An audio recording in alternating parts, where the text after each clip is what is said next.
Hoje a gente vai mergulhar em uma das abordagens mais conhecidas e eficazes da psicoterapia, a terapia cognitivo-comportamental, a famosa TCC.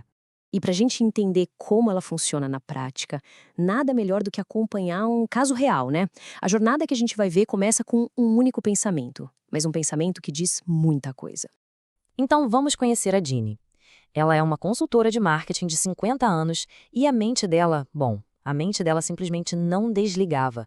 Vivia em alerta máximo, o tempo todo. Olhando de fora, ninguém diria.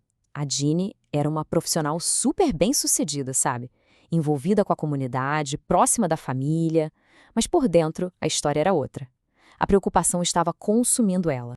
O diagnóstico que ela recebeu foi de transtorno de ansiedade generalizada, o famoso TAG, e os sintomas eram exaustivos e constantes, coisas como uma preocupação que não dava trégua, dificuldade para dormir com a cabeça a mil, inquietação, tensão, o medo de perder clientes, a ansiedade com a saúde dos pais, tudo isso junto. Ok, então, como é que a TCC entra nessa história para ajudar alguém como a Jeannie?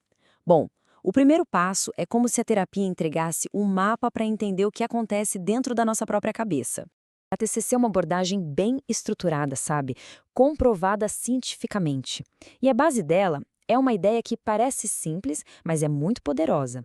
A de que nossos pensamentos, o que a gente sente e como a gente age estão todos conectados, um influenciando o outro.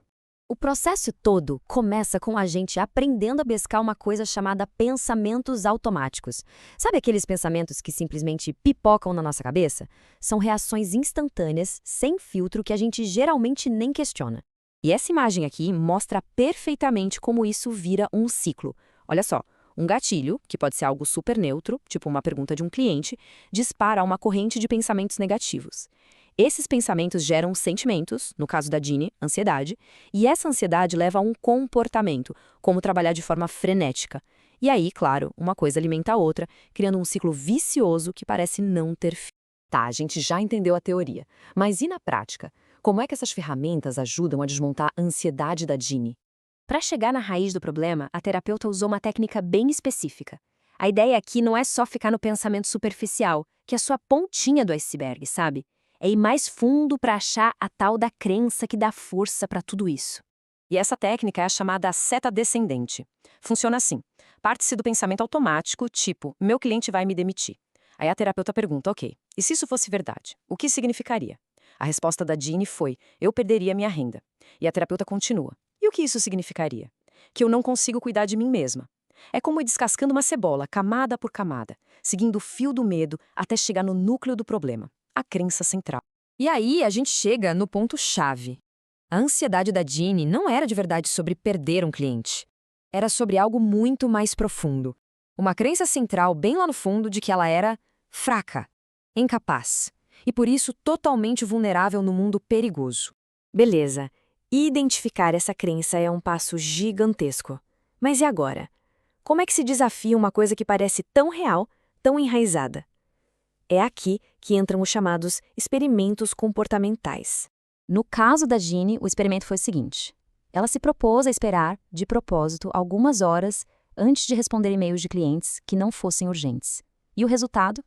Nenhum cliente ficou bravo. Ninguém a demitiu.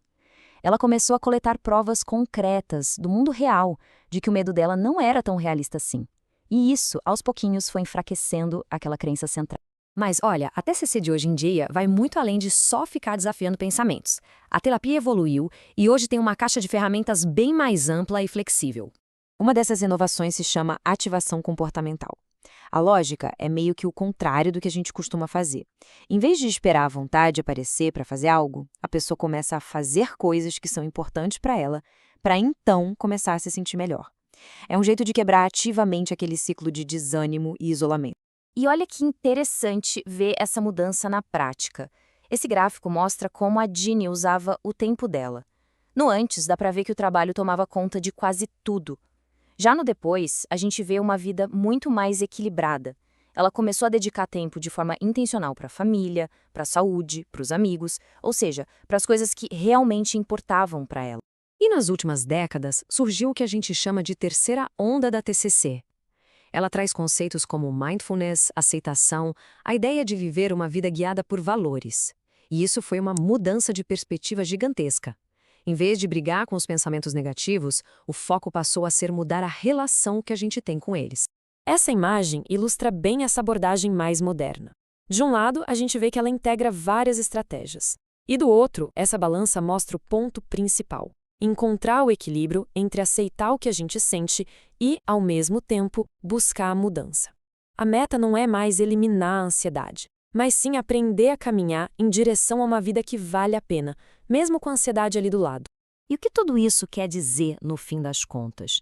Quer dizer que a gente está falando de uma forma totalmente nova de se relacionar com a nossa própria mente. Pois é. O objetivo agora não é mais tentar eliminar a ansiedade. É aprender a viver uma vida rica com significado apesar dela. Tem uma metáfora ótima da terapia de aceitação e compromisso, que é uma dessas abordagens mais novas. Pensa que a nossa mente é um ônibus. Os pensamentos e sentimentos difíceis, como a ansiedade, são os passageiros. Eles podem estar lá, fazendo barulho, mas quem está no volante, dirigindo o ônibus na direção dos nossos valores, somos nós.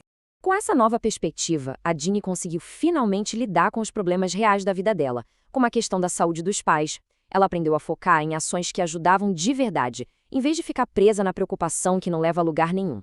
E com isso, ela conseguiu cuidar da família, mas também cuidar de si mesma.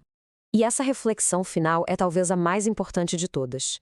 E se o objetivo não for calar a nossa ansiedade, mas sim aprender a escutar o que ela tem a dizer de um jeito diferente? A TCC e as terapias mais modernas nos dão ferramentas práticas, não para a gente entrar em guerra com a nossa mente, mas para encontrar um jeito de viver bem com ela.